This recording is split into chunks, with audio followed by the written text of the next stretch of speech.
fazer diferente aqui. Vou colocar isso aqui para cá.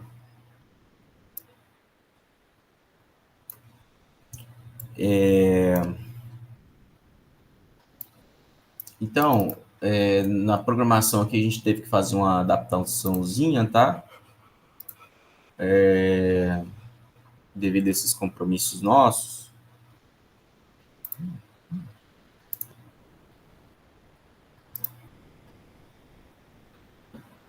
Mais alguém pedindo para entrar aqui.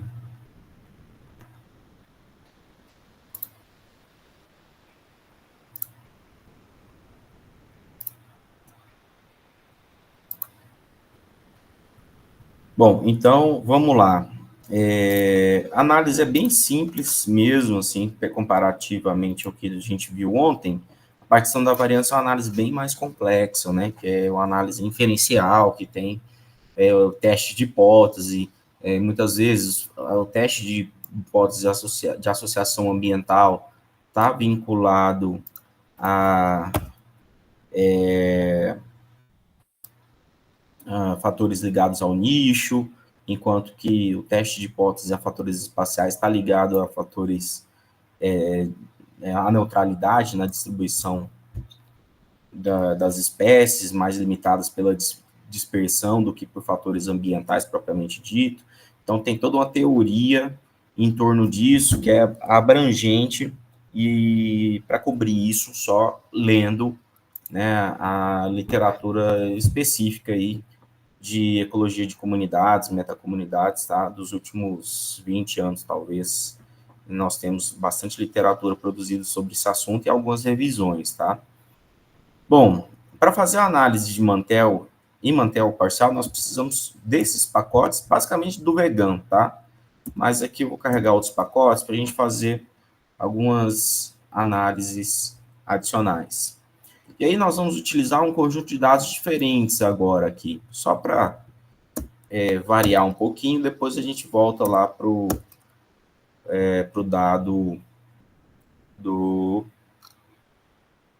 Dobbs, Rio Dobbs. Então aqui tem espécies, são espécies de vegetação, uma pastagem de líquen, né? Então é isso mais ou menos a descrição aqui desse conjunto de dados. Pastagens compostas por líquen, né? Então tem 44 espécies e 24 locais ali de amostragem, que são parcelinhas pequenas, tá? De cerca de 1 metro. E as colunas, a cobertura, essa é representada pela cobertura, porcentagem ali de cobertura nessas parcelinhas para essas 44 espécies, tá? Então, aqui as espécies, então a cobertura ela está expressa em porcentagem de 0 a 100, tá? E o que mais que nós temos? Nós temos a variável conjunto de dados químicos, que contém 14 colunas com variáveis do solo, características do solo. Tem ali a quantidade de solo exposto, assim por diante, tá? Aqui dá para a gente ver todas as variáveis que tem. Então, o que que tem ali? Nitrogênio, fósforo, potássio, cálcio, magnésio. S, eu não lembro muito bem o que que é S. S é o quê, hein? Enxofre, professor. Enxofre. Pronto. Alguém melhor de química do que eu nessa sala. Alumínio, ferro, manganês e zinco. Se eu não estou enganado, é manganês ou é magnésio ou é manganês. Mn, tá? Aí tem mais variáveis, molibdênio, solo exposto. Esse aqui eu não vou saber agora o que que é, não. Tem que pegar um tradutor aqui para ver o que que é isso. Deixa eu traduzir.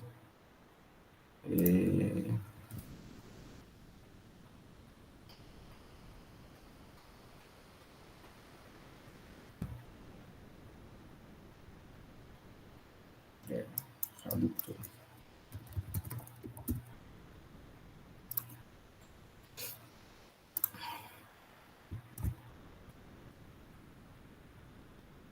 Não tem tradução, alguma coisa que não tem tradução. Tá bom.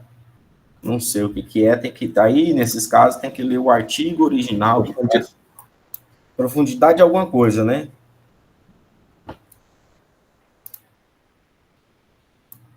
Que se profundidade de quê? Umidade, talvez. Se for em inglês, umidade. Não. Seria moisture. É difícil. Difícil para nós. Às vezes o cara. Nada a ver, a tradução aqui não faz sentido para mim. Tem que ler o artigo original, ver como é que ele descreve isso aí. E tem pH também. Então, com essas variáveis ambientais, a gente pode calcular aqui para fazer o teste de Mantel a dissimilaridade de Bray-Curtis com os dados de espécies e nós podemos calcular a dissimilaridade, a distância euclidiana com os dados físico-químicos, tá? Basicamente, o que o Mantel vai fazer é correlacionar essa matriz de dissimilaridade de Bray-Curtis e essa matriz de distância euclidiana dos dados ambientais. Então, ó, o código para fazer análise é só isso aqui, tá, gente? Ó, Mantel, eu entro com a minha dissimilaridade de Bray-Curtis, dissimilaridade, ela é uma matriz triangular, né? É uma matriz triangular de dados, comparando os sítios par a par. E o dado NVDIST aqui, a distância euclidiana também par a par, tá? Distância euclidiana par a par, mostrando quanto maior o valor aqui da distância euclidiana, mais diferentes são os sítios entre si, em termos químicos, físico-químicos ali do solo. E aqui, quanto maior o valor, mais diferentes são as composições florísticas ali.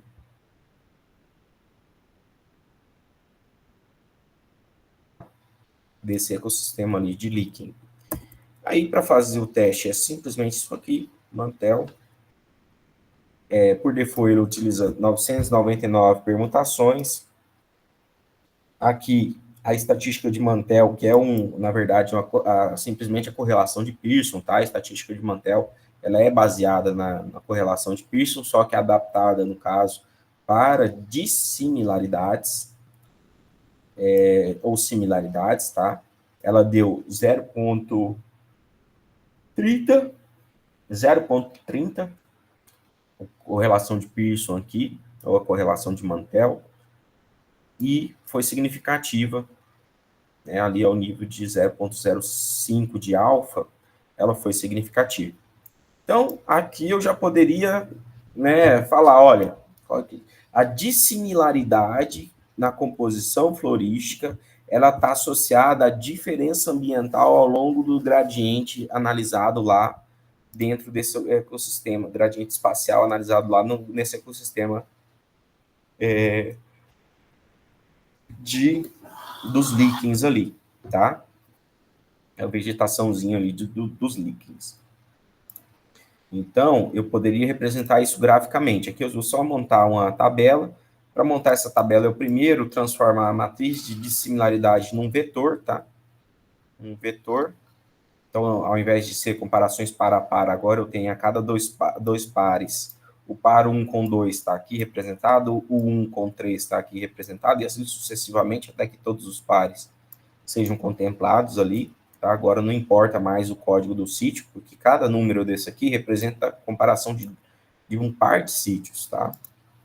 E eu transformo isso numa tabela, né? Agora é um data frame, que tem duas colunas, uma coluna para distância euclidiana e uma coluna para distância de Bray-Curtis, né, de similaridade de Bray-Curtis. Eu posso fazer um ggplot aqui, que eu já tinha configurado hoje de manhã.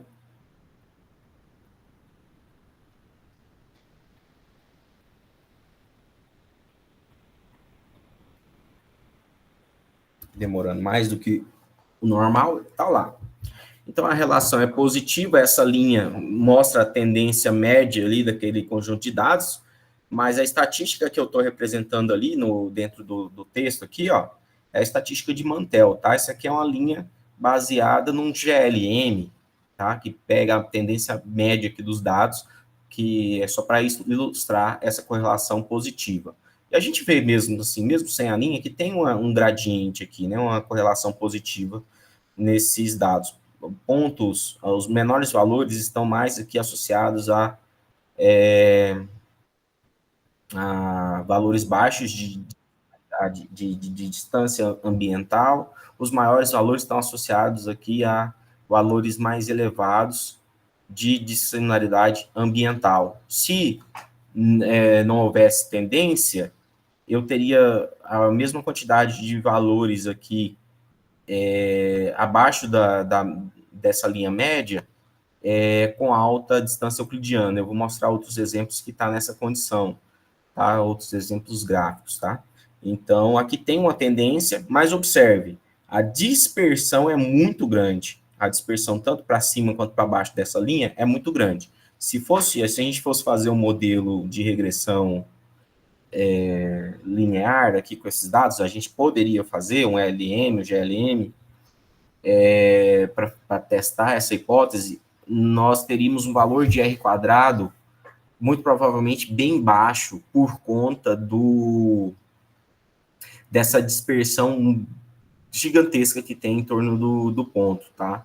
Então, nesse caso, talvez seja melhor exemplificar essa correlação com o teste de Mantel do que com a regressão. Vou até fazer aqui uma regressão, só para a gente não ficar no achismo. Summary LM data igual data com essas duas variáveis aqui.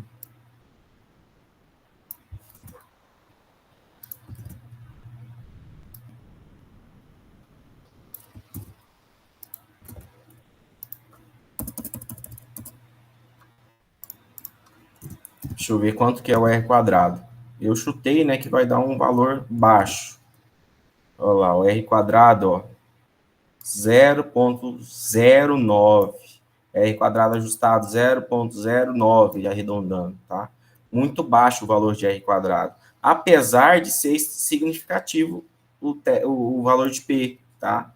Então, um R quadrado tão baixo quanto esse aqui, se você manda para um revisor, ele vai rir de você, tá?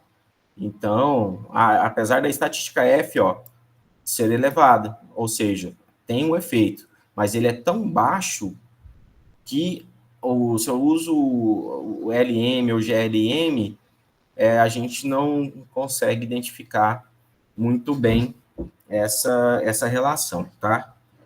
Então, por isso que a estatística de Mantel, quando a gente usa a estatística de Mantel, aqui nós temos 30% aqui, mais ou menos, com a correlação de 30 de igual a 0,30, né? Não vamos transformar isso em porcentagem, não, porque o teste de Mantel, ele pode ser positivo ou negativo, né? Então, ele vai de -1, a correlação de Pearson, né? Ela vai de -1 a +1. Então, o teste de Mantel também varia nessa escala. Beleza? Tranquilo? É só isso. Entenderam isso aí? A utilidade do teste de Mantel, né? Ele é melhor do que se a gente utilizasse regressão para fazer a análise, tá? Claro que tem toda uma questão aqui, se eu utilizo, por exemplo, um modelo mais adequado aqui, o poder de explicação aumenta. Um GLM com a família binomial, por quê? O dado resposta, minha variável resposta, family igual binomial. Deixa eu ver... Como é que eu pego o R quadrado disso aqui agora? R quadrado. É significativo, estatística T e tal, mas como é que eu pego o R quadrado de um GLM? Opa! Tem alguma coisa errada aqui. Family, binomial. Gaussian Family tá errado, meu amigo. É aqui. Tá? Agora tá certo, o valor muito baixo não é significativo. Ok, nem é significativo quando eu faço com a família binomial. Queria pegar o R quadrado. Nem lembro mais como é que faz.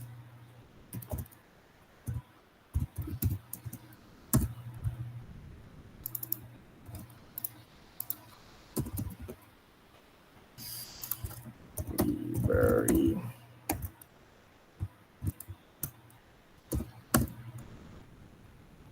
Fazer uma...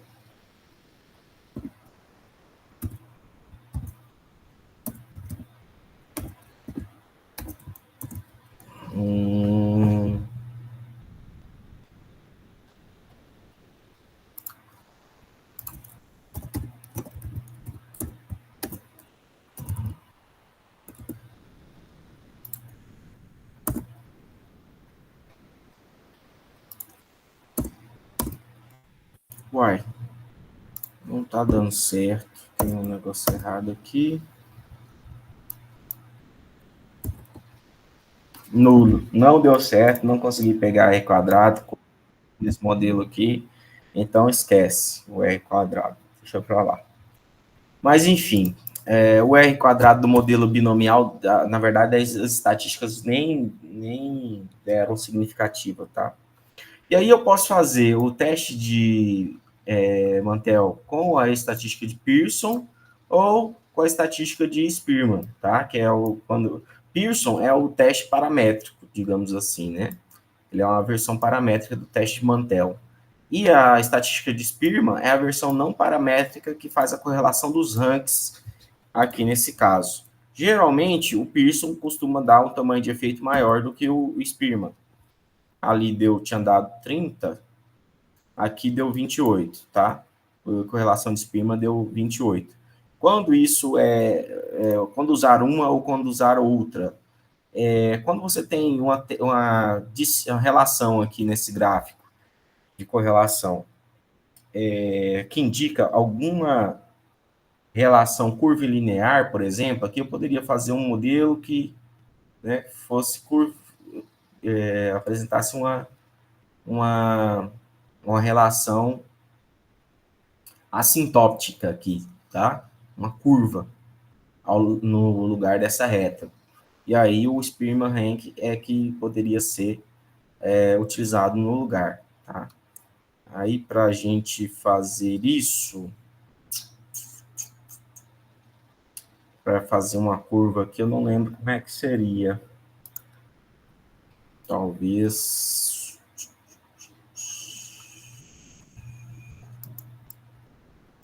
Talvez o método GAN faça isso para nós.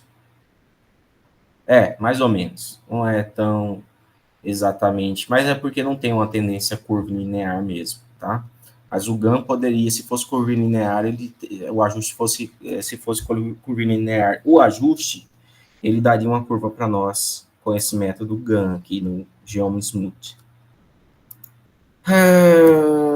É isso, somente isso. Então, tem dessas duas estatísticas. O Spearman, que você especifica pelo método Spearman aqui, e o Pearson, a estatística de Pearson, correlation, tá? Basicamente assim que a gente descreve a análise. A distância ambiental, distância euclidiana aqui nesse caso, afeta a dissimilaridade, ou a gente pode convencionar o uso da dissimilaridade como um indicador de diversidade beta. Eu vou mostrar isso mais à frente para vocês. A dissimilaridade é um proxy, né, para a diversidade beta, da vegetação de campos de líquens, e aqui é a relação. Então, esse é um resultado bem simples, bem fácil de descrever, e essa análise é útil, tá? Acho que eu passei um dos artigos, um daqueles artigos que eu passei, ele estava discutindo especificamente essa questão da utilidade do uso ali E-mail, tá no e-mail. Do uso do Mantel e outras estatísticas para esse tipo de análise, tá?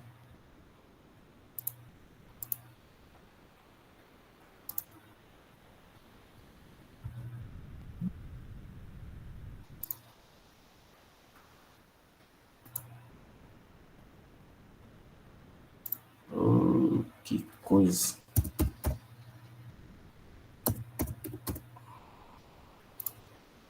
Qual foi o artigo?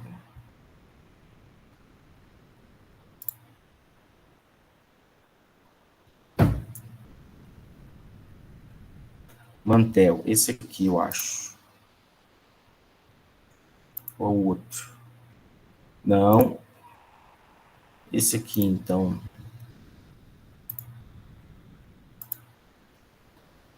Também não. Então, nenhum desses dois. Aqui são só exemplos mesmo, tá? Não é o que eu estava procurando. Mas continuando aqui. Aí, gente, uma derivação do método de Mantel é o Mantel parcial, tá?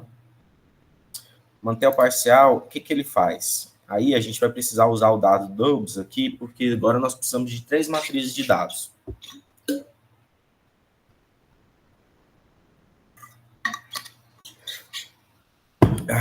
Nós precisamos do dado de composição de espécies, que aqui está como comum aqui, descrito. Nós precisamos do dado ambiental. Nós podemos separar esses dados ambientais entre, por exemplo, os dados ambientais físico-químicos da água e os dados ambientais geomorfológicos. E podemos utilizar também o espaço, tá? Nós vamos utilizar todas essas informações. Aí, nós podemos aqui agora passar para cálculo das matrizes de dissimilaridade. Aqui, a padronização da dissimilaridade. Antes de calcular a dissimilaridade, a gente padroniza as variáveis ambientais, tá? Deixa o computador parar de pensar aqui. Hoje está tudo lento. Computador, professor, todo mundo lento.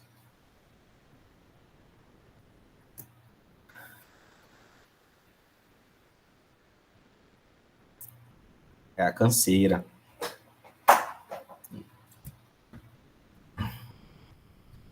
Pronto. Agora, padronização. Ele vai colocar todas as variáveis numa escala comparável entre si, tá? Médias.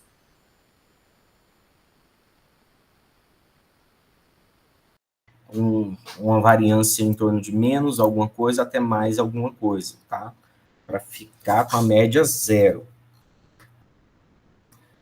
Aí nós podemos fazer, com esses dados padronizados, o cálculo da distância euclidiana.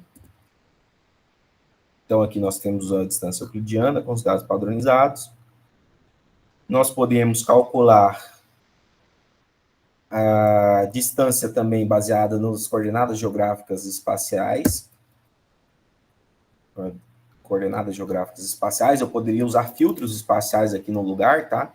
Fazer o cálculo dos filtros, da distância euclidiana dos filtros espaciais que a gente viu na tarde de ontem. E calculo também a minha resposta, que é a dissimilaridade Bray-Curtis, aqui um indicador de diversidade beta, tá? Aí a gente faz, primeiro aqui eu vou testar só a correlação entre a dissimilaridade de Bray-Curtis e a distância ambiental. Então, ela é significativa, ó, o valor de R elevado aqui, né, médio a grande, né, acima de 50 eu considero elevado para essa estatística. E agora a gente faz essa mesma análise, só que com a terceira matriz. E o que essa terceira matriz fez ontem na nossa análise? RDA parcial. O que ela fazia? Pergunta. Removia a interferência do espaço nas... Isso. Então, Controlava, não é que isso. removia, mas controlava, a palavra é controlar. Aqui é a mesma coisa, no mantel parcial nós vamos avaliar ainda o efeito ambiental, da dissimilaridade ambiental sobre a beta-diversidade, aqui nesse caso expresso pelo Bray-Curtis, só que controlando o efeito do espaço. Será que vai ser significativo, mesmo quando eu removo a distância espacial? Essa é a pergunta.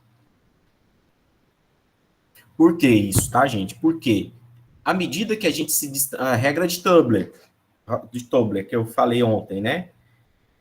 Dois pontos próximos entre si no espaço, eles tendem a ser mais similares ambientalmente e em termos de composição faunística. Então, por isso que a gente tem que controlar o efeito do espaço per se, para ficar só com o efeito das variáveis ambientais. Então, estou controlando, removendo um efeito espacial de fundo que poderia estar enviesando ali a minha correlação e ficando só com a dissimilaridade que é associada aos fatores ambientais. Essa correlação ainda é significativa e um efeito de média forte ali, né, 0,55, como eu falei, acima de 55 eu considero forte, mas a gente, se for significativo, a gente costuma reportar, tá?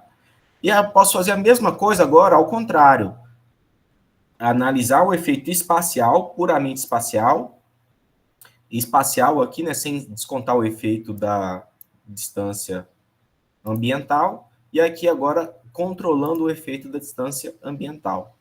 Aí, quando eu tenho 3 matrizes, ó, observe que eu aumentei o número de permutações. Antes era 999, é que eu estou utilizando mais permutações, porque acaba sendo desejável para a gente obter apropriados, tá?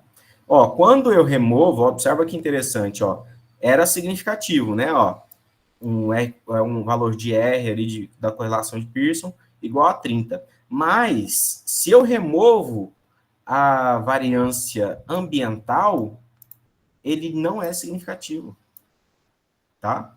Então, essa estatística, ou seja, o espaço por si próprio não explica a variação que a gente observa na dissimilaridade da composição florística dos campos de líquens ali que foram estudados naquele estudo, tá? Naquele artigo. Né? O artigo que é citado lá no pacote. Beleza? A mesma coisa eu poderia fazer, ao invés do espaço, agora com a distância geomorfológica, né, dos dados geomorfológicos. Então, os dados geomorfológicos são esses, a distância da nascente, altitude. A distância da nascente é uma medida ali do tamanho da bacia hidrográfica, né, a altitude, a declividade e a vazão. São todas medidas relacionadas à geomorfologia dos canais, tá? Para quem é de ecologia aquática, entende disso aí mais um pouquinho. Então, o que eu posso fazer é calcular, primeiro padronizar esses dados, para que eles tenham variâncias comparáveis ali, né? A média fica igual a zero, e depois calcular a distância euclidiana desses dados. A mesma coisa eu vou fazer aqui com aqueles dados físico-químicos apenas, tá? pH, dureza e assim por diante, padronizá-los e calcular a distância ambiental, baseado no método euclidiano. E aqui eu vou calcula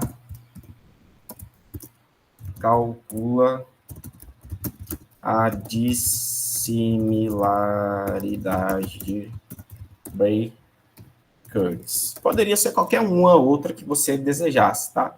Baseada em abundância, baseada em presença e ausência, mas uma das mais usadas em ecologia é o Bray-Curtis mesmo. Existem várias. Calcula a dissimilaridade Bray-Curtis. E posso fazer análise aqui. Será que a distância geomorfológica, quando eu controlo pelas variáveis físico-químicas, ainda é significativo? Essa é a pergunta. A resposta é sim. A distância geomorfológica afeta a diversidade beta de peixes lá do Rio Doubs, tá?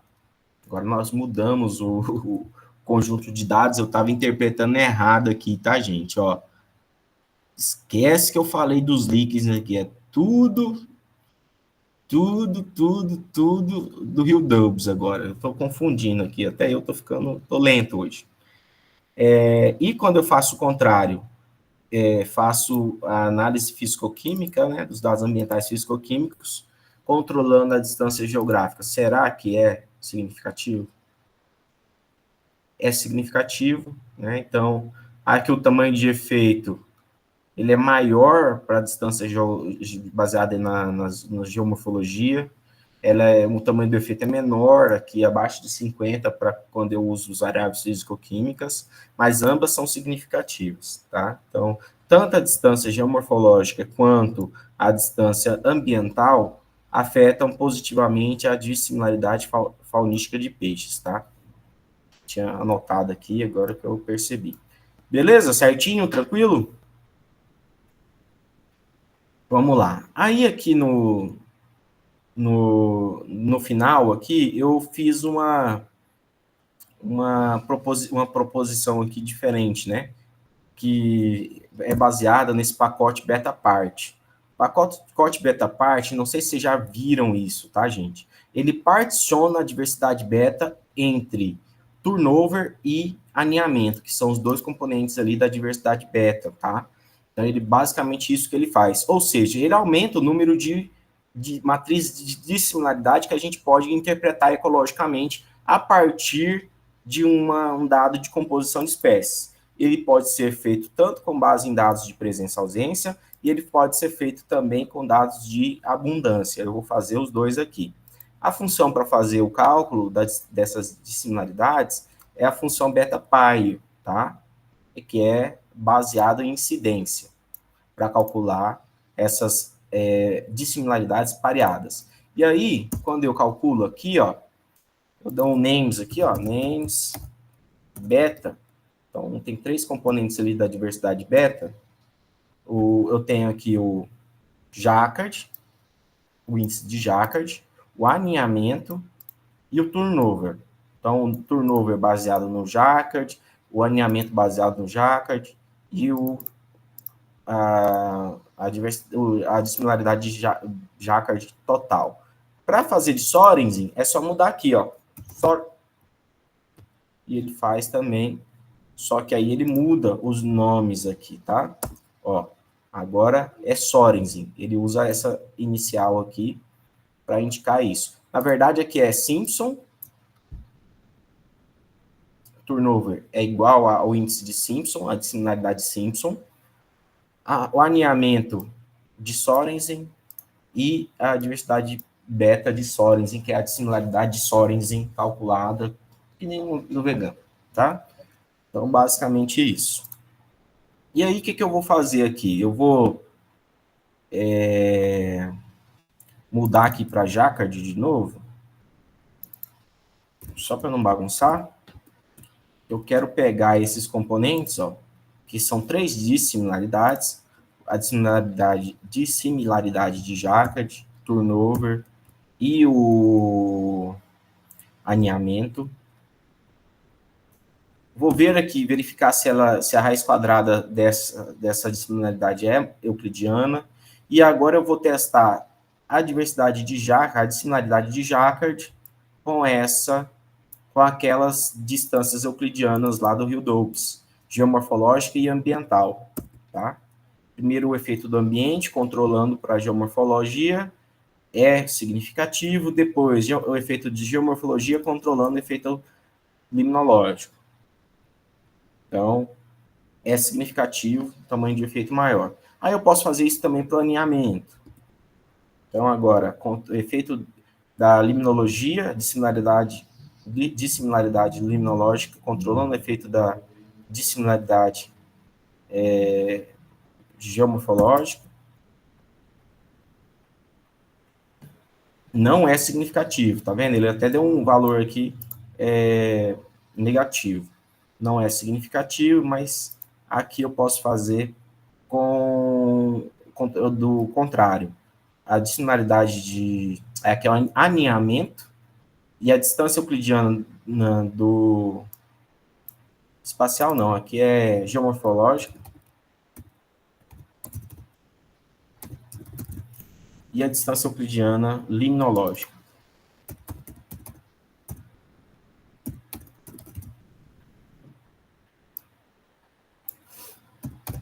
Tá?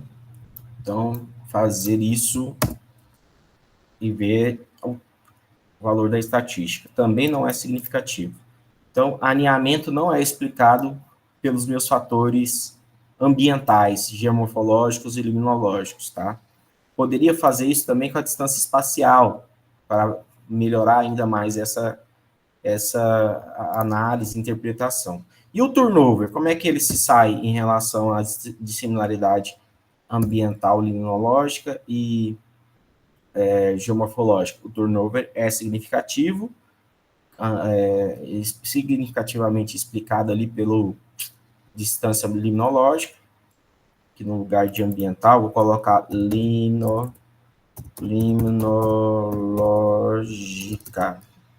E aqui no lugar de espacial é geomorfológica, para ficar certinho, na hora para vocês não se perderem aí. Então é assim todos eles, tá? Geomorfológica e liminológica. A de cima trocou ambiental por geomorfológico. Então tá errado. Geomorfológica é aqui. Liminológica é que muda a ordem também, né? Aqui tá certo, ó. Aqui que tá errado. Muda a ordem. Gel em cima, aqui nesse caso. Gel em cima. Lino aqui embaixo. Tá? Aqui. Lino embaixo. Gel em cima. E assim por diante. E vai invertendo aqui a ordem, tá? Só para ficar claro. Cada linha aqui representa uma dissimilaridade, tá? Por isso foi proposital colocar dessa forma. E é isso, né? O turnover, ele é afetado pela distância geomorfológica? Ele é afetado pela distância geomorfológica, tá?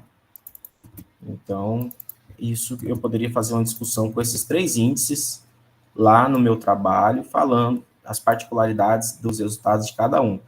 Alinhamento não foi explicado por nada, a dissimilaridade devido a esse alinhamento, o turnover foi, e a diversidade beta tem ali, também foi explicado por ambas as medidas, tá? Tanto geomorfológica quanto a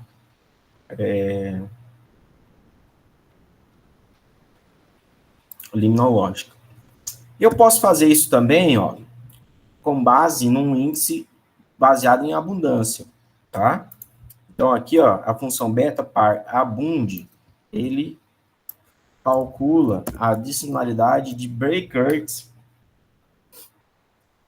ó, Bray-Curtis e ou Ruzicka, tá? Eu vou usar Bray-Curtis aqui nesse caso, que é o default, tá? O default é o Bray-Curtis, e aí separar entre, aqui são 3 matrizes que ele vai separar, assim como no que a gente viu anteriormente.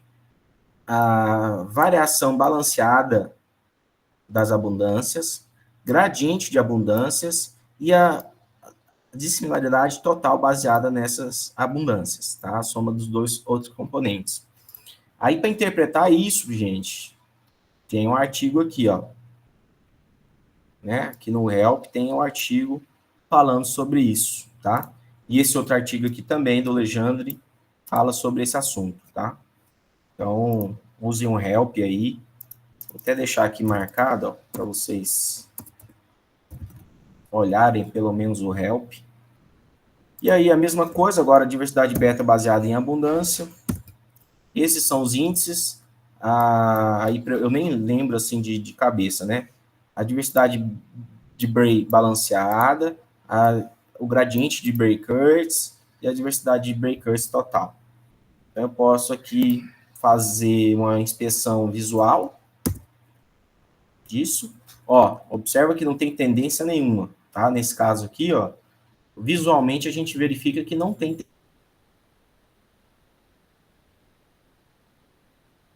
ambiental não tem tendência. A mesma coisa em relação ao gradiente geomorfológico, tá?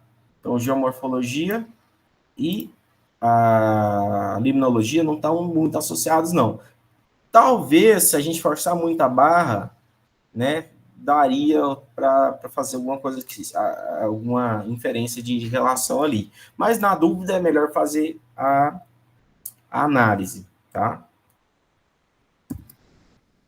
Então, na dúvida, a gente faz análise que testa formalmente ali o efeito ambiental, controlando o efeito ambiental, limnologia, que eu quero dizer, né? É a limnologia. E aí não tem efeito, tá? Mesmo, realmente, o ambiente não explica, o ambiente não explica a minha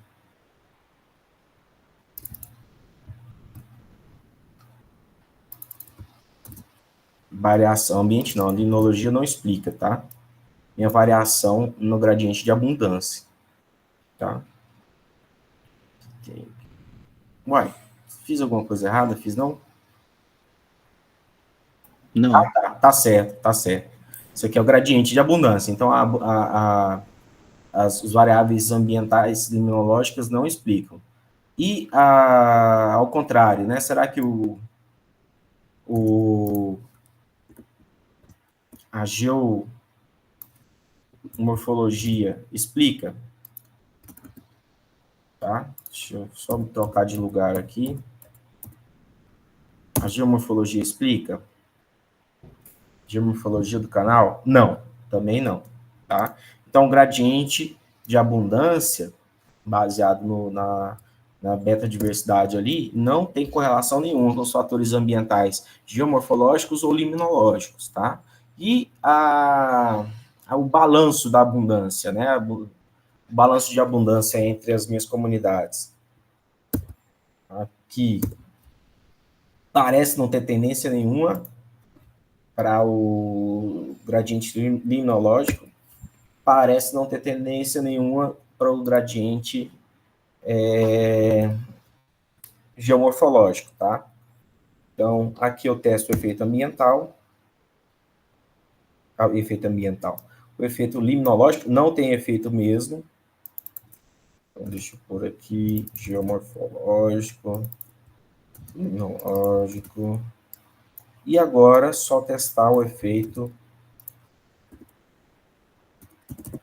Então, a abundância, nesse caso, gente, ele é muito menos... ela foi muito menos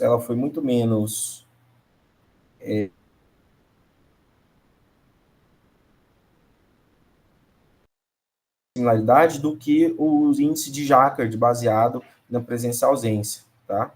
Então, isso que significa esses outputs que a gente observou aqui usando essa estatística. Geomorfologia explica a variação na dissimularidade? Ó, geomorfologia explica. Geomorfologia é um mecanismo, né, de explicativo para o balanço de abundância, eu não tinha visto isso, para o balanço de abundância ali dos peixes no Rio Douglas.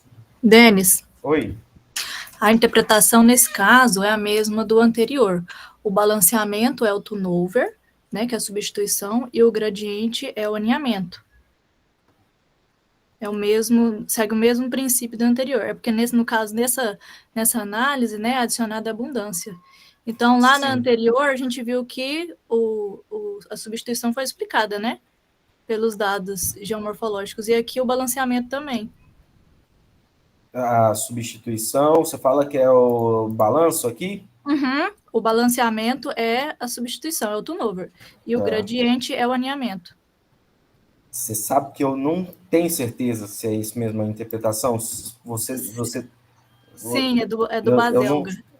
Do Baselga. Faz muito tempo que eu e lá, li na isso, análise anterior não deu significativo, porque o que explica a mudança na composição de espécies não é o aninhamento, e sim, o turnover, né? Por isso que aninhamento deu significativo com nada. Entendi. Não, faz sentido isso que você está falando, faz bastante sentido. Mas aí eu faço...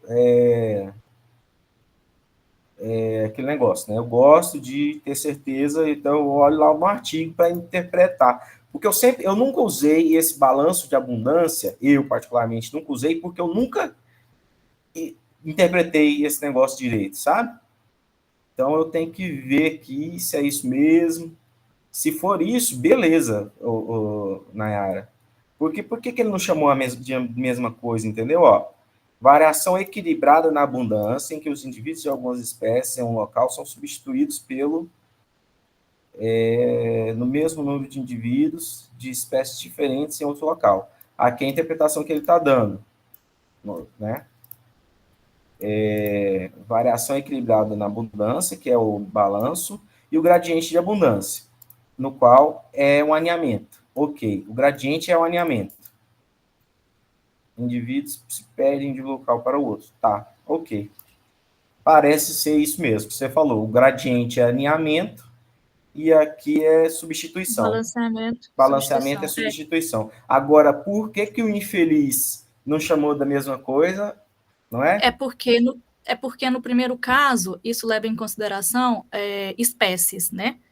O turnover e o aninhamento. Nessa nova abordagem aí, isso leva em consideração a abundância, né? A substituição do número de indivíduos e o aninhamento dos indivíduos na comunidade, entendeu? Por isso que ele deu nomes diferentes.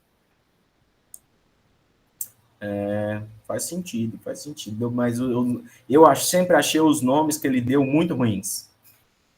Por isso que eu nunca usei, tá? Assim, essa análise. O outro eu já usei. Tem artigo para ser publicado com aquele método baseado em presença e ausência, mas ok, né?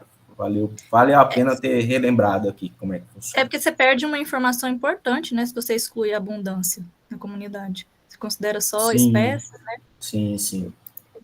Principalmente que, né, as espécies dominantes aí são as principais responsáveis pelos estrutura, funcionamento dos ecossistemas. Sim. É importante você ter colocado isso aí para eu dar uma relembrada aqui no conceito. Por isso que eu tinha falado, ó, gente, olha lá o artigo, porque eu estou ensinando aqui como é que faz, né? Para interpretar certinho, aí a gente precisou de ajuda. Mas é isso mesmo que você falou, tá? Faz total sentido. Só que ao invés de ser aninhamento de riqueza, é aninhamento de indivíduos. E aninhamento e substituição de indivíduos. De uma espécie por outras espécies. De algumas espécies por outras espécies. E no caso do aninhamento baseado na presença e ausência, o que a gente tem é perda de espécies de um lugar para o outro, ou substituição de espécies de um lugar para o outro, e não de indivíduos. É isso mesmo. Beleza? Tranquilo? Vou passar para vocês esse script. E aí, a gente faz um intervalinho, enquanto vocês rodam aí.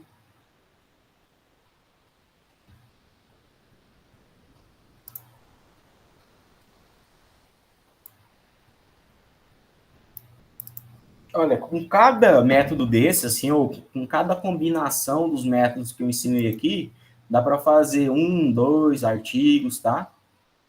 Cada método um artigo. Isso pode ter certo um artigo pequenininho, mas dá para fazer. Combina ali uns 2 métodos. Não é por falta de método que vocês não vão escrever artigo, não.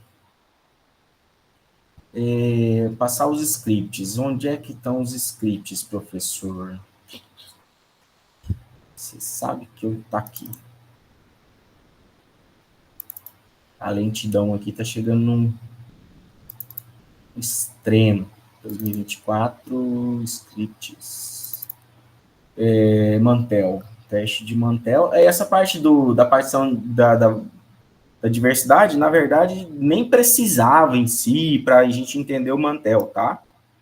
Mas é algo que é um plus, né? É algo a mais aí.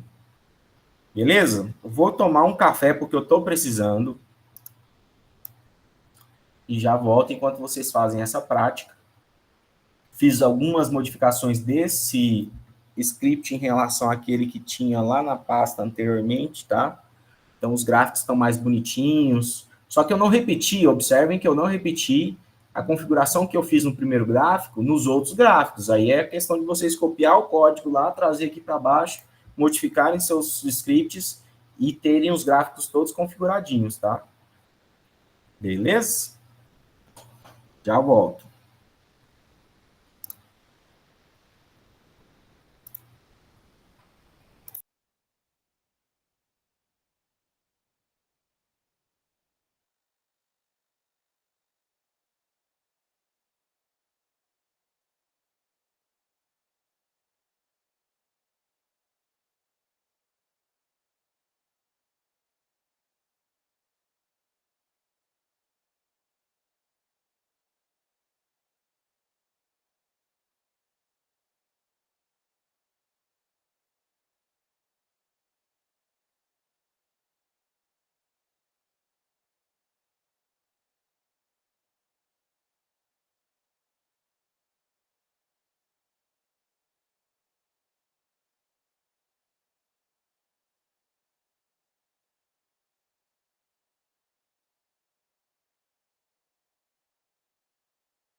Voltamos. E aí, como é que estamos?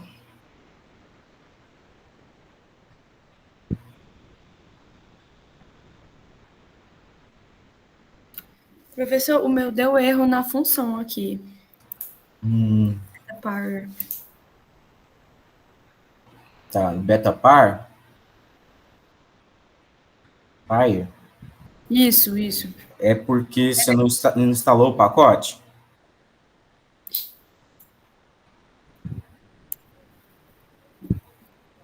Você tem que instalar o pacote. Aqui, ó. Vai lá no Packers, instala o pacote que vai funcionar. E carrega ele lá em cima. Tá bom.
Hello, professor Yuli!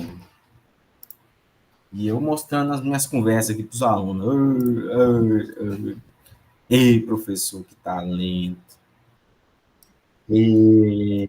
Pessoal, Professor Yuli, nós acabamos de acabar o Mantel. pois é, uma meia hora atrás, acho que mais de meia hora atrás, eram umas 3h30, eu pedi para entrar, e aí ninguém me aceitou, e eu fui fazendo outras coisas aqui e esqueci. Não, eu não percebi. Hoje eu tô lento pra caramba, cansado e ainda tomei um suco de maracujá ali, não fez muito bem, não. Eu tava lento, piorou. Tô com sono. Mas acabamos aqui. Pessoal, vocês conseguiram rodar o script aí, deu certo. Como eu falei, é importante ler os artigos, né? Eu, por exemplo, tinha lido esse artigo aqui enquanto eu estava no doutorado ainda, ele foi publicado em 2013, Então, eu nem lembrava mais o que significava, como eu não usei esse método. Eu vou jogar aqui no link do chat, o artigo do Baselga, que mede essa variabilidade aí na composição de espécies, ponderando a abundância dos organismos. O artigo original dele, vou pegar aqui o original, que ele propõe que foi muito criticado na época, inclusive, muitas pessoas me recomendaram não utilizar e tal, é esse de 2010.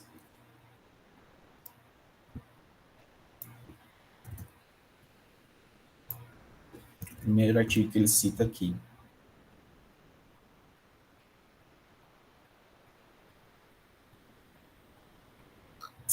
Oxi, por que você está traduzindo?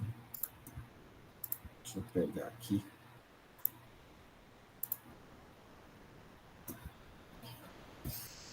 E aí a gente vai partir para o ProTest, ou ProClusts, que são análises ideais para a gente avaliar se duas ordenações ou duas matrizes de dados, elas têm congruência entre si, tá? Então, o objetivo da análise é basicamente esse, ver se ele rotaciona as matrizes para avaliar o grau de compartilhamento de uma matriz em relação à outra. Aqui é o artigo original dele, né? Achei muito bacaninha a exemplificação que ele coloca aqui do que é turnover, do que é aninhamento. Isso, né, são processos que podem acontecer numa matriz de dados aí, muito comum, né? Os cálculos aí, como ele derivou cada métrica, né? Então, muito legal. Na época, quando saiu isso aqui, virou um alvoroço, aí logo saiu um artigo criticando esse artigo, e aí a coisa, eu nem deixei para lá, né? Deixei para lá durante um bom tempo, vim usar agora só bem recentemente, um artigo publicado esse ano, inclusive. Tá aí, os dois artigos, o artigo original e a modificação que ele fez para incluir o dado de abundância. É um artigo bem bacana. Aí tem as críticas, né? A crítica aos artigos, elas meio que foram sanadas por outro artigo só que agora do Legendre, tá? É esse outro que está aqui no help da função, o Legendre, que eu estou pensando em dar uma disciplina só disso, só de métodos de estimativa de diversidade beta, alfa, tem muita coisa saindo, muita coisa nova, diversidade funcional, aí se eu conseguir dar ela para o ano que vem, matriculem-se, que aí a gente entra nos detalhes de cada artigo desse aí, e a gente resolve. Essas pendengas. Hoje eu montei a parte da ementa. Deixa eu ver aqui se o Carvalho também está aqui.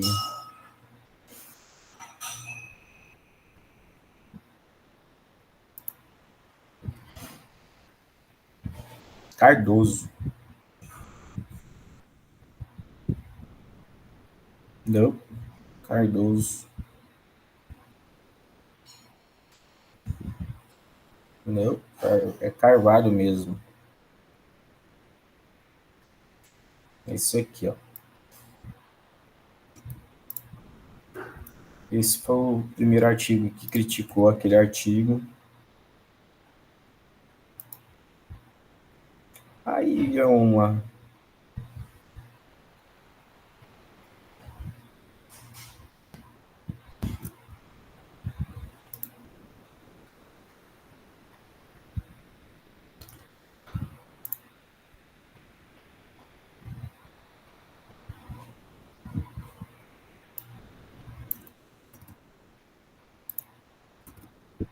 Cada escola pensa de um jeito, né? Até unificar essas coisas, às vezes leva um tempinho, tá?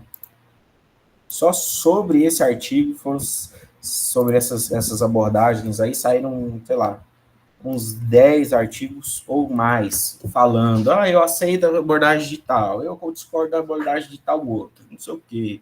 E foi melhorando até que o Legendre, acho que foi em 2014, mandou esse artigo aí na lata e meio que resolveu um pouco, falando assim, olha, os dois métodos valem a pena, esse artigo aqui, tá? Os dois métodos valem a pena serem utilizados, medem coisas diferentes, explicam processos diferentes, são importantes para a ecologia e tal. Não precisa ficar... ele fala da interpretação e tudo mais aqui, tá? Não precisa ficar brigando. Se acalmem, crianças. O que o Alexandre falou foi simplesmente, se acalmem, crianças. Tem espaço para todo mundo brilhar. E assim seguiram felizes até os dias de hoje. 10 anos atrás. Vamos lá. Proteste. Procrustes, né?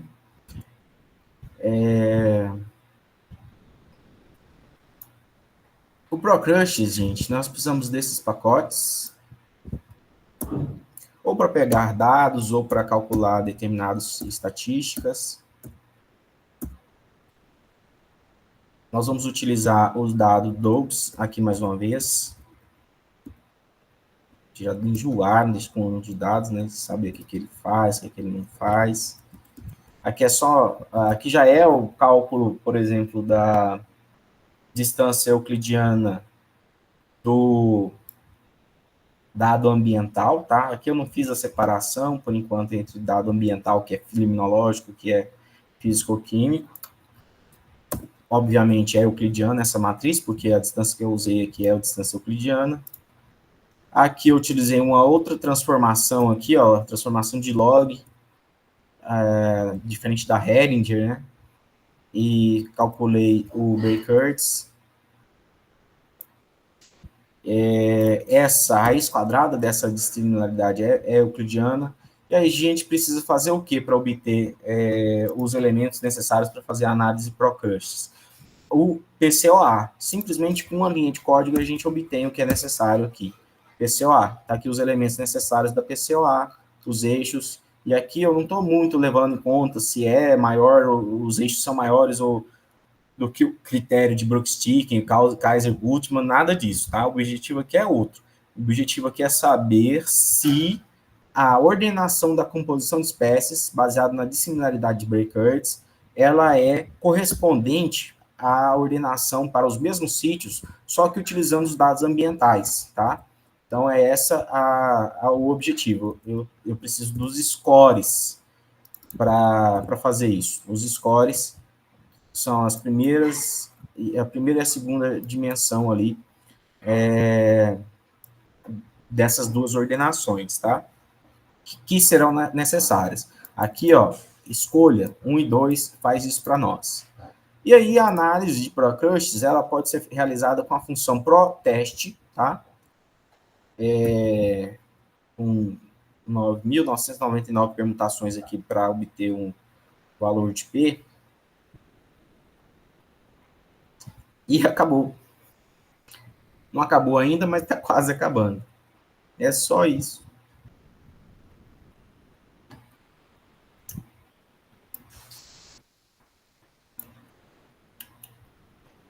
Se eu não interpretar direitinho, a professora Yuli ajuda nós, que é ela que dá essa aula, geralmente. Pronto, a estatística. Agora, Yuli, eu preciso de você. Procrustes sum of square, soma de quadrados. É uma estatística chamada M12, né? Não sei por que razão, mas ela se convencionou chamar dessa forma. Às vezes tem um quadrado elevado aqui.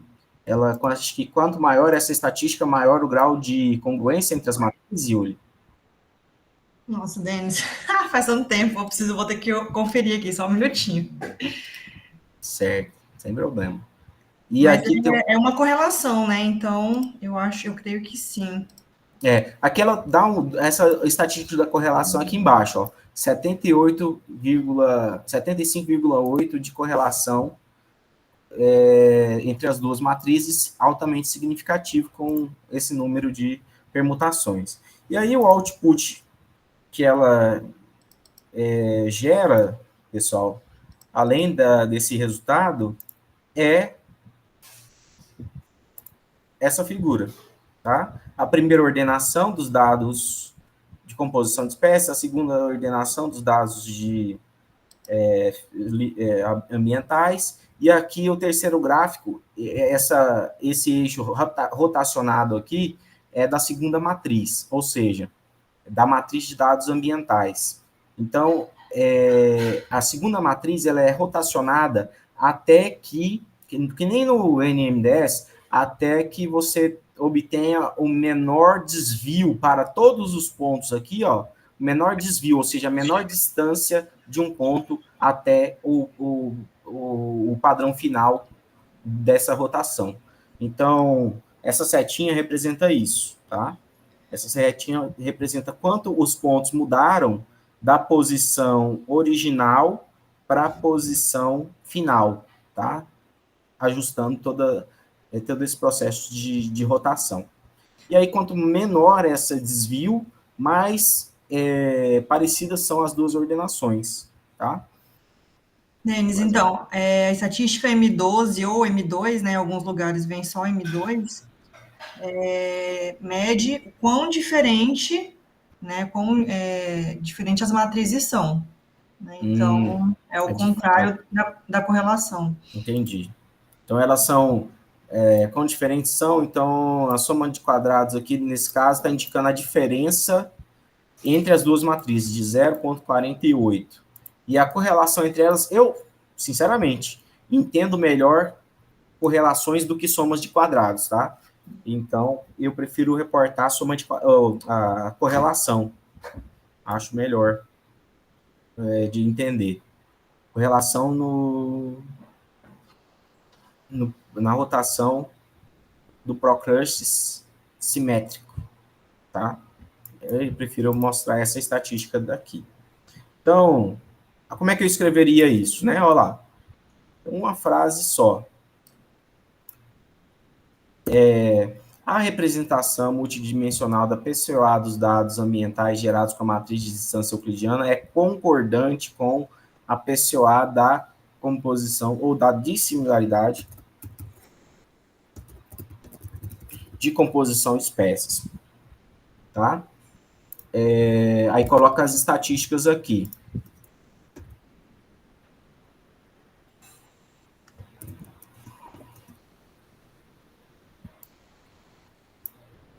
Acho que é R, né, Yuri? Correlação?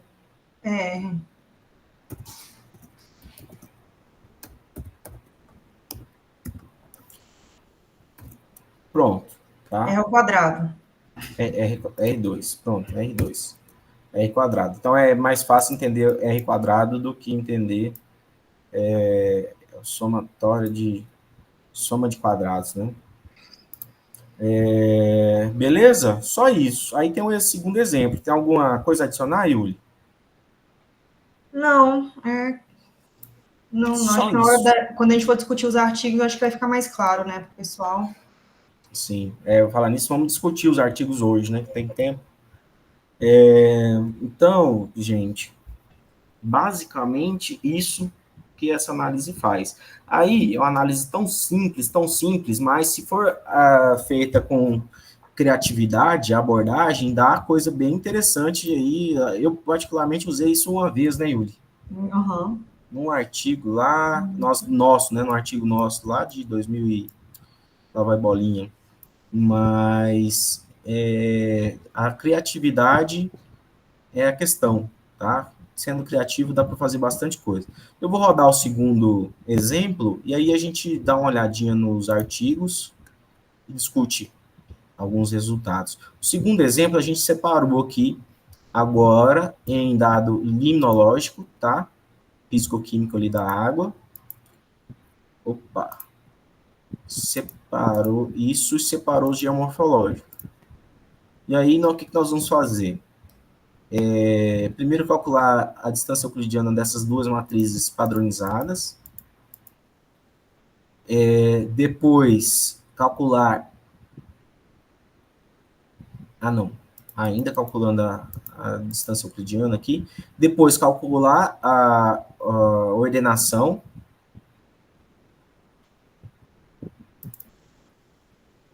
Espera aí que aqui está errado.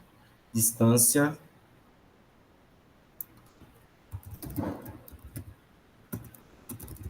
euclidiana geomorfológica, tá? Fazer a primeira PCOA da distância euclidiana geomorfológica, tá feito. Distância euclidiana liminológica, tá feito. Pega os scores e aí faz a análise.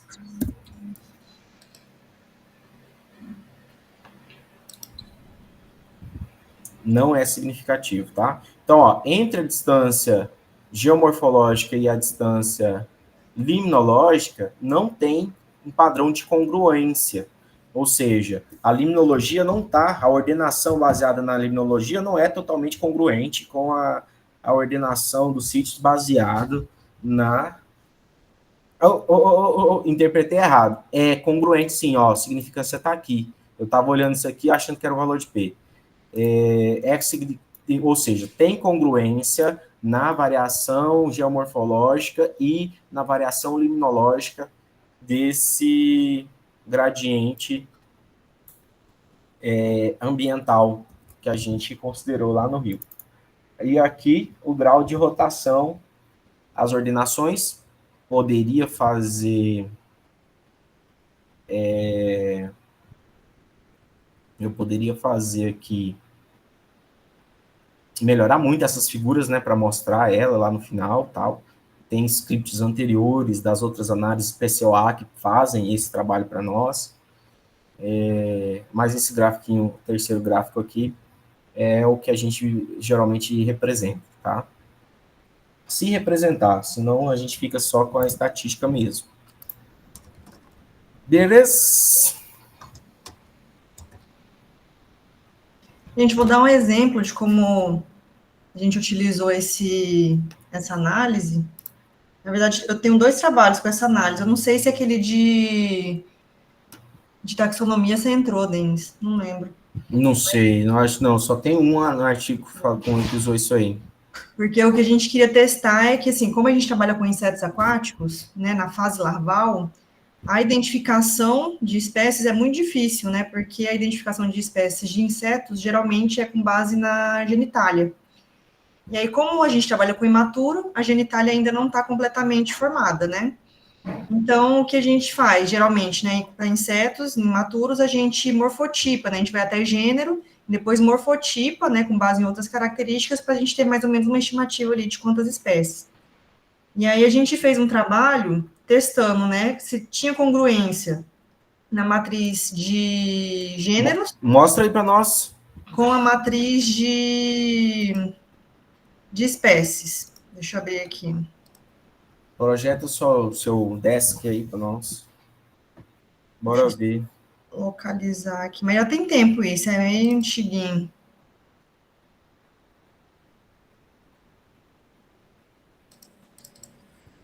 Eu nem lembro que ano foi.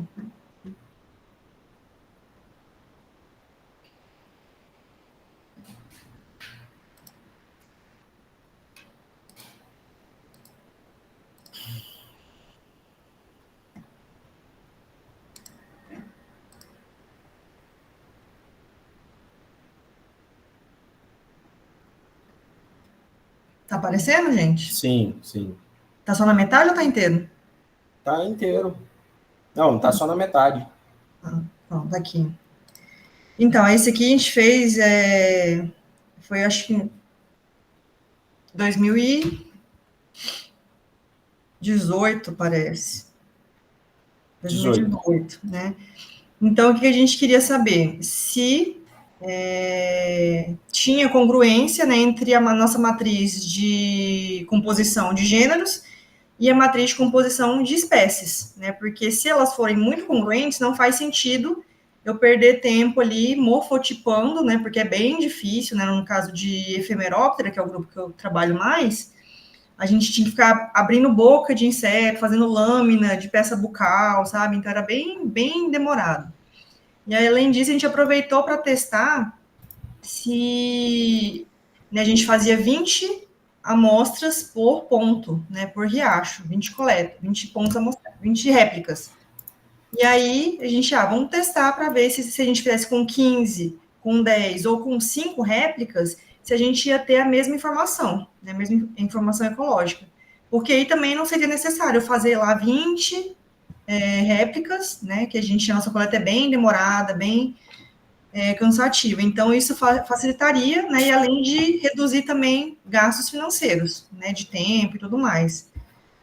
Então, como resultado, aí que eu mostrei, né, que a gente fazia aqui 20 réplicas, né, em 20 segmentos separados, e aí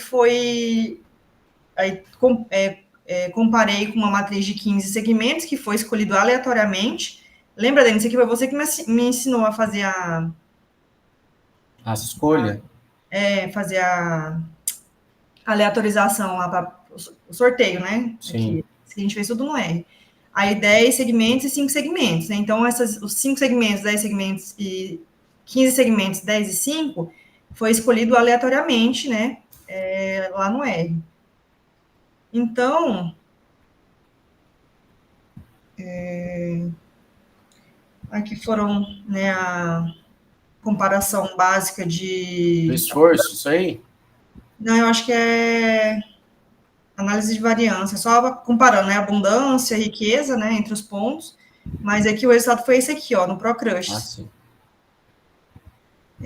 Então, o que a gente viu aqui, ó, 5 segmentos com 10 segmentos, apesar de ser significativo, nós tínhamos um valor de correlação baixo, né, abaixo de 62%, e um M2 alto, né? Então, perdia bastante informação. Aí, quando fazia 15 segmentos, na verdade, o que mais importava era aqui, né? Então, esses daqui. Deixa eu marcar. Esses resultados aqui. Meu computador está travando um pouquinho. Então, aqui, quando a gente fazia com 20 segmentos, comparando com 5, 10 e 15, né, a gente teve esses resultados. Todos foram significativos, né? Com 5 segmentos, né, a correlação estava bem baixa, já que com 10 era 82%, tá bom, né? E com 15 segmentos, deu 95% de correlação, né? E o M2, ó, tá bem baixinho. Então, isso quer dizer que perde pouquíssima informação. Massa, hein, Yuli? Pois é, e nesse caso, apesar disso aqui também ter dado uma correlação mais ou menos boa, para não perder tanta informação assim, a gente sugeriu que 15 réplicas é o suficiente, né? E no caso aqui dos grupos, né, tanto gênero, a gente também fez com família e grupo funcional. Família. Lá, família. Família, na minha cabeça era morfoespécie. A família é o gênero, né? Então, e também consideramos grupo funcional, né, que é uma categoria que a gente trabalha bastante com insetos aquáticos. E aí deu esses resultados aqui, né, também todos foram significativos. Gênero com grupo funcional alimentar deu uma correlação alta, né, com uma perda de informação aqui, né, 0,32, mas foi o resultado melhor, foi gênero com grupo funcional alimentar. Mas que coisa, parece que tinha... Não tem uma tabela embaixo, ó? Tem mais? Cadê? Não tem mais, não. Não, então é só isso mesmo. Mas é isso, tá, gente? A gente trabalhou, então, assim, essa análise, ela pode ser, se a gente tiver, igual o Denis falou, se a gente tiver bastante criatividade, a gente consegue fazer coisa legal. Tem aquele nosso também, foi isso aqui? Não. Acho que é 2000 e... Do Leandro, né? 13. Composição individual tem viagens diferentes de conservação. Não, é o 2000 e... Ruim, 2011, 2013, por aí. 2013, esse aqui. É esse aí.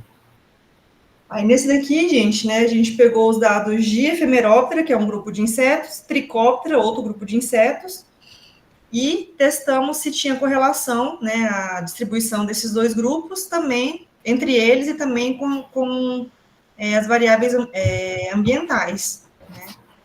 Por quê? Né, num quadro de monitoramento, né, ou de avaliação ambiental, se são dois grupos de insetos muito similares e respondem da mesma forma, não é necessário eu amostrar os dois, eu posso amostrar só um. E o mesmo caso para amostras de água, né? Se é muito similar e reflete a mesma coisa que a distribuição de algum grupo, então a gente pode resumir e, né, como aqui no Brasil a gente tem muito problema de financiamento, a gente pode economizar também, né? E aqui no resultado de Procrustes foi esse daqui, ó, essa planilha aqui. Então, o que a gente viu, né? A gente comparou Ephemeroptera, Trichoptera, geral, que é Ephemeroptera e Trichoptera juntos, e o ambiente. Então, a gente viu aqui, ó, que Ephemeroptera e Trichoptera, isso aqui são os valores da estatística M2, né? Então, tem ali uma perda de informação, 0,38. Agora em cima, vamos ver. M2 embaixo. E a significância, é isso mesmo. Só essas duas estatísticas que a gente mostrou. É. Deveria ter mostrado o R, né? Pois é. Então, ó, esse aqui foi, né, Ephemeroptera Trichoptera, aqui mostrando que ele foi significativo. O outro significativo foi o ambiente com geral, Ephemeroptera e Trichoptera juntos, que mostrou esse M2 aqui. Então, isso significa que eu posso trabalhar, se eu quiser trabalhar com algum grupo, eu posso escolher ou um ou outro, né? Mas se eu quiser substituir a avaliação do ambiente, eu teria que utilizar os dois em conjuntos, porque eles juntos, né, que tiveram uma correlação boa com a variação ambiental. Seria basicamente isso.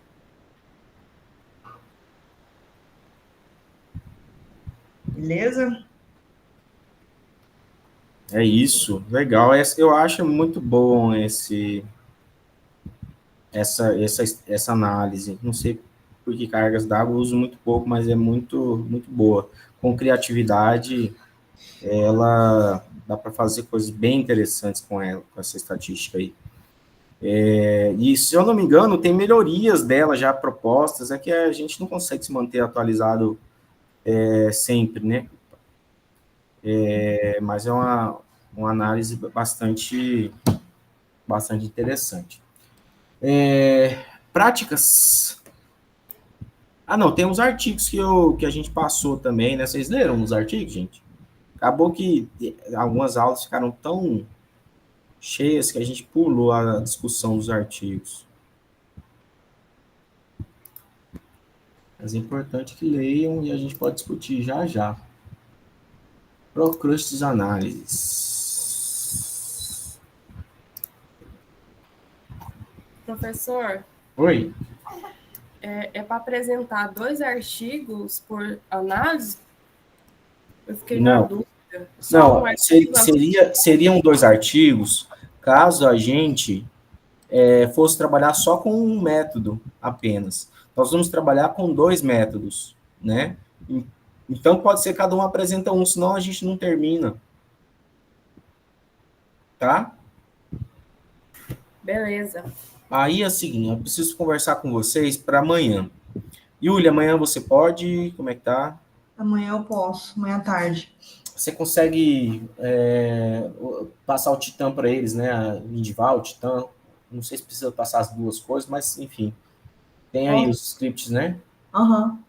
Então, porque amanhã eu tenho apresentação de trabalho aqui no IF. Eu sou da comissão científica que avalia os trabalhos e também fui obrigado a colocar 2 trabalhos para para expor lá também, né? Por conta de projetos que eu tenho aqui dentro do IFMT. E aí eu vou conseguir ficar das 2 até umas 3h30, porque às 16 horas começam as apresentações lá. Então eu vou ter que sair. Se a gente começar às 2, acho que é rápido, Denis, porque eu estava olhando o script aqui, que eu tenho, ele é muito simples, é 3 comandos só. Tá. Acho que eu até vou falar um pouquinho da análise antes, porque como a gente não tinha esquecido de colocar, né, no cronograma, acho que a gente não passou o artigo para eles. Não, mas se tiver uns artigos aí, já passa para eles, né? Eles alguns deles vão fazer aquela apresentação. Todo mundo está com acesso à pasta do Drive? Tá, eu passei já o acesso. Tá. Eu vou colocar lá, então, alguns artigos. Não, mas tem lá na pasta tem, o artigo tem. A gente só não mandou no e-mail. Ah, tá. É verdade. Bom, então a gente fica combinado para amanhã às 2, eu acho que até umas 4h30 já finalizou, sim. É bem rapidinho. Tá, então eu fico com vocês até umas 3h30 e o segue até umas 4h30. Beleza, gente? O que vocês têm dúvida? Ficou alguma coisa confusa hoje?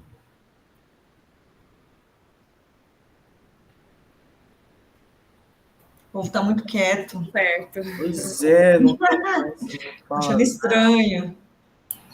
Prof, o segundo script vai passar? Oi? Tem o segundo script, né? Para passar? Pra gente acabei de mandar lá, ó. Mandou? Só não carregou aqui para mim, então. ProCrush Análises.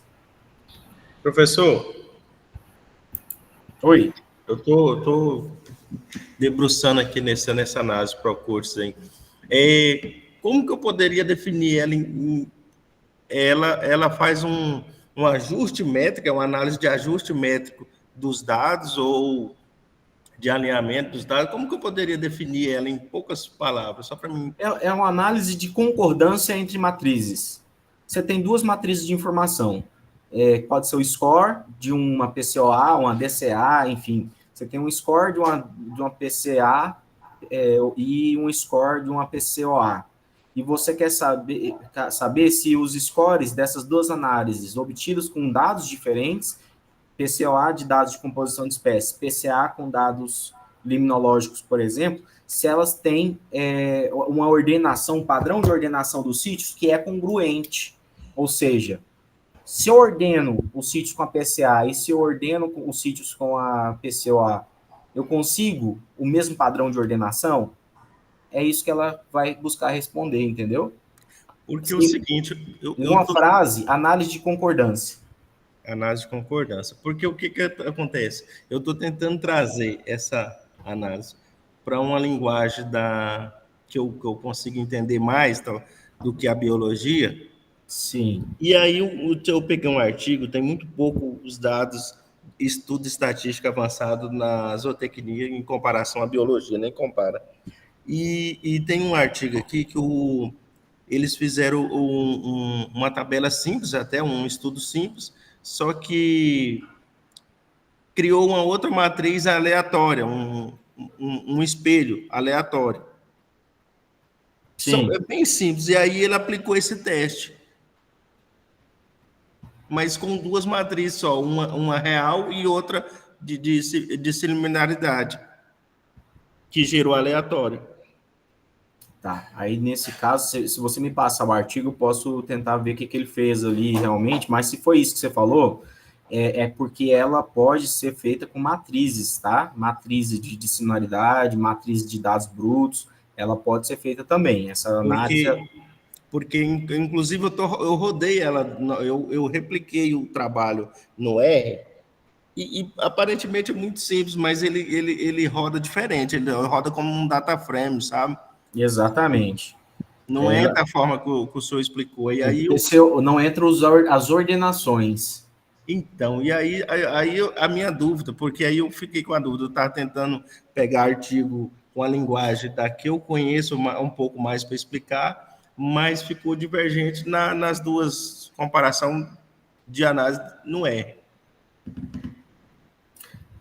Então, assim, nesse caso, ela pode ser feita com matrizes também, tá? É uma análise que ela pode ser feita diretamente com as matrizes.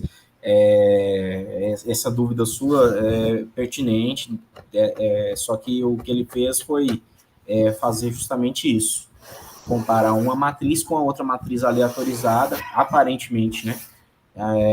A matriz de dados obtidas com a matriz de dados aleatorizada. Então, o método, ele mesmo fala aqui, ó, deixa eu projetar aqui de novo minha tela, que eu vou te mostrar o que ele fala aqui do proteste.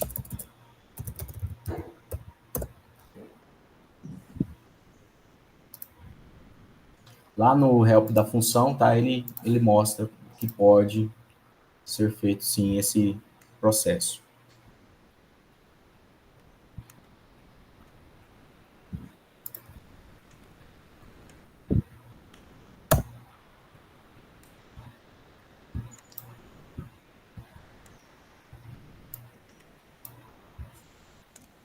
O negócio está demorando carregado.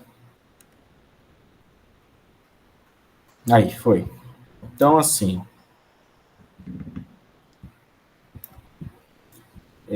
XY, uma matriz alvo e uma matriz que é rotacionada, né?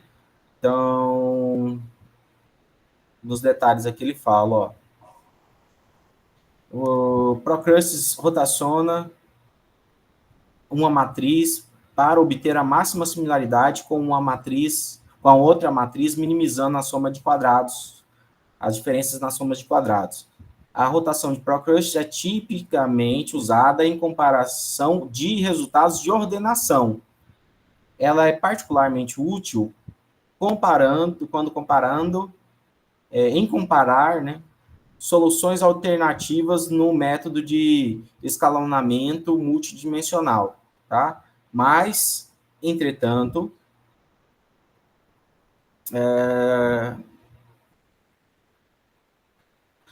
aqui, mais aqui embaixo, aqui em cima é só isso que está associado, aí ele fala detalhes do método. Ao invés de uma matriz de dados, né, numa matriz, Y e X podem ser obtidos por uma ordenação e os scores extraídos com a função scores. A função Procrustes tem argumentos extras. Ou seja, ela pode ser feita com a matriz de dados, mas tem comumente sido utilizada com dados que são eixos de ordenação, tá? Então, pode ser tanto eixos de ordenação, ó, uma matriz, ou eixos de ordenação. Então, o que eu fiz foi mostrar os eixos de ordenação, a rotação dos eixos de ordenação para obter o máximo congruência ou concordância entre as duas ordenações para obter uma estatística de quão correlacionadas elas são, né? Mas você pode fazer isso com a matriz de dados brutos diretamente, tá? Deixa eu ver se no exemplo dele, ó. No exemplo dele aqui, ele faz também com MDS, então não vai servir para a nossa ilustração. Vou fazer isso com as matrizes. Envio C e envio GEL-EUC. Tenho duas matrizes de dados. Vou fazer o proteste com X números de permutação, vamos ver se vai dar certo. Se é isso que eu entendi, ele deve dar certo. Olha lá. Está fazendo. Ele faz também análise com as matrizes diretamente, sem fazer ordenação. Tá? Ou seja, seria um análogo ali ao Mantel, teste de Mantel. Tem até um artigo falando sobre isso. Olha lá, das estatísticas, bonitinho, tá? Deixa eu ver qual é o artigo que fala sobre isso. Vou procurar aqui.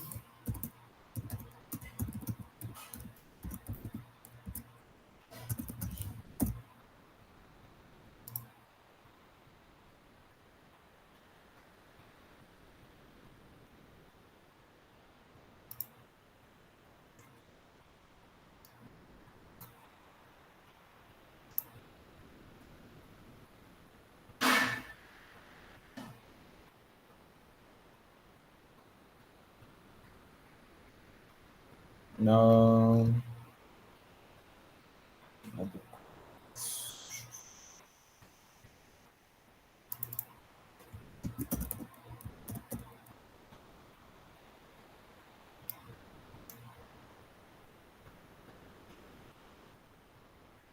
Não, é Procrustes e Mantel mesmo.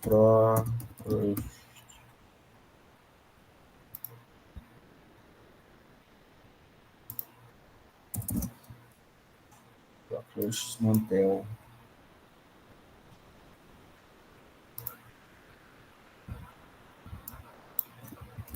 Esse artigo aqui, ó, deixa eu mostrar para vocês, ele faz essa comparação do Mantel e do Procrustes. Então, ele é um artigo mostrando que eles são métodos análogos e tal, e que o Procrustes é melhor do que o Mantel, inclusive.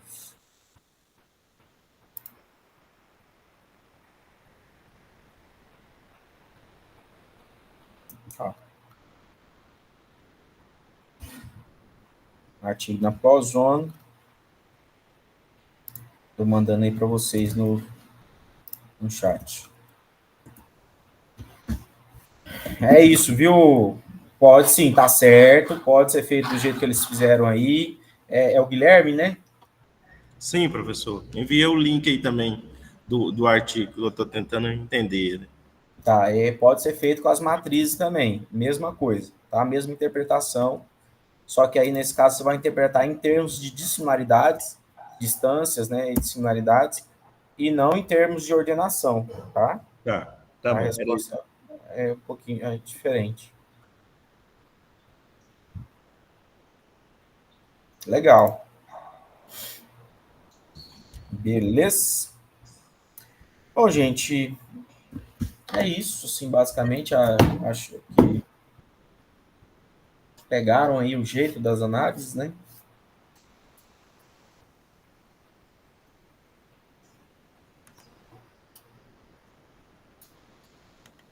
Yuri? Queria falar com você depois que encerrar. Então, podemos encerrar, se ninguém tiver dúvidas.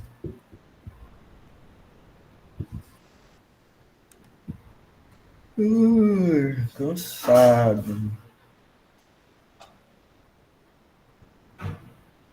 É isso então, pessoal. Até amanhã, 2 horas. Até. A gente deve encerrar. Tchau, tchau. Não tão tarde também. Tchau, tchau. Tchau, falou. Até. Tchau, tchau. Pode parar a gravação, Denis. Vou parar. Esse é um perigo.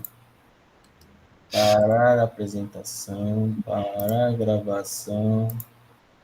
Vai que nós